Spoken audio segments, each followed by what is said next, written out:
समझ गए ना। C1 में क्या है, दर्द ऊपर की तरफ जाएगा, सिर में दर्द रहेगा, आंखें भारी रहेंगी। 3 में गर्दन स्ट्रेट होगी, कान के नीचे दर्द हो सकता है और सूज सकते हैं, जीभ का टेस्ट चेंज हो सकता है। आपका ऐसे ही है ना, आपका ये सारे ओठ क्या है, सूख रहे हैं।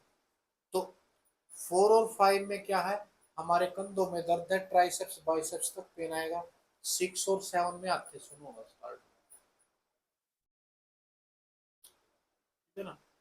अब ये सर्वाइकल, ये सारा ये हम्प बना हुआ है, ये यहाँ, ये 7 से ऊपर वाला एरिया से, यहाँ जो है ये इसके नीचे C1 C2 C3 C4 C5 C6 C7, इस एरिया में क्या है, सिर में दर्द रहेगा, घबराहट हो सकती है, चक्कर आ सकते हैं, सिर में दर्द रहेगा, वोमिटिंग सी रहेगी, ऐसे ही है ना। क्या क्या प्रॉब्लम आपको, हाँ ये हो सकते हैं, और कभी कभी सिर में दर्द, आपके बारे चक्कर भी, अंधेरे में रहना पसंद करोगे। अब फिर आ गया थोरैसिक एरिया, थोरैसिक में छाती के रोग, जहाँ छाती में दर्द रहेगा, सांस लेने में दिक्कत आएगी, चलेंगे सांस चढ़ेंगे। ये T1 से लेके T12 तक अलग अलग एरिया की किडनी प्रॉब्लम है हमारा, जो है ना पित्ताशय में है T2। तो इस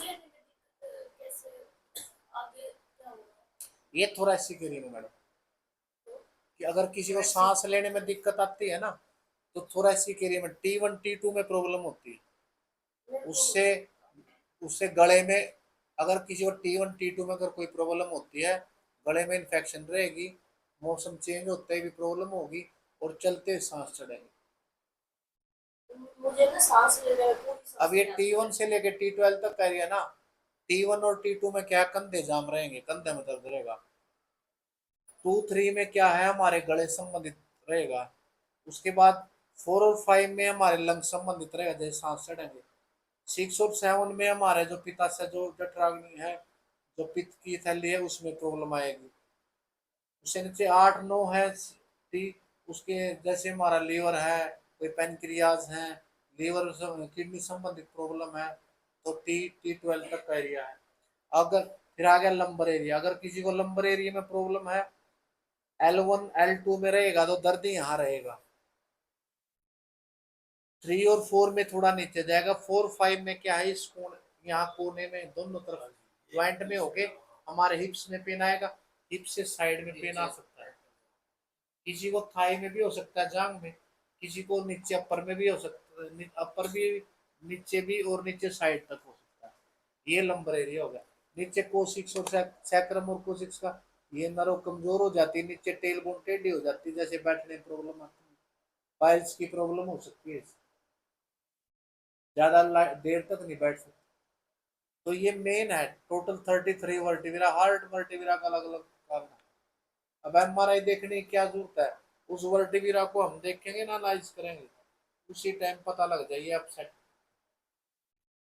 इसका ट्रीटमेंट क्या है सर? ट्रीटमेंट का है बोन सेटिंग एडजस्टमेंट, कायरोथेरेपी से, न्यूरोथेरेपी, मर्म थेरेपी, यहाँ बेड पे करी थी कल। कोई मेडिसिन नहीं है, कोई इंजेक्शन नहीं है, कोई ट्रीटमेंट है, हमने कोई मेडिसिन तो नहीं दिया आपको कल। तो तभी तो आप 1 या 2 दिन थोड़ा पेशेंस रखे, बिल्कुल 100% ठीक हो जाएगा। आप कह रहे हो ना कि मेरे को योगा करते टाइम थोड़ा झटका लगा, वो थोरेसिक एरिया में लगा आपको?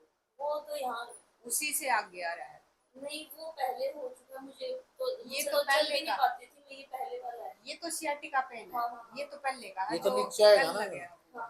तो ये है सर, सिंपल हाफ अंडा है, कोई लंबी चौड़ी स्पाइन होती है हमारे लिए, कोई लंबी चौड़ी नहीं, लेकिन आपके लिए है, एक्सरे कराओ, ये कराओ, वो कराओ, घबराहट हो, बिना ऑपरेशन वाले तो बहुत आ रहे हैं ना। हमारे पास आते ही वो जिन्होंने ऑपरेशन नहीं कराना, फिर हमारे पास नहीं, पहले ज्यादा होती थी, अब अगर ऑपरेशन कराओगे ना, मतलब 2 4% ही ठीक हो पाते, नहीं तो नमनेस आनी स्टार्ट हो जाती, पैर लड़खड़ाने लग जाते हैं।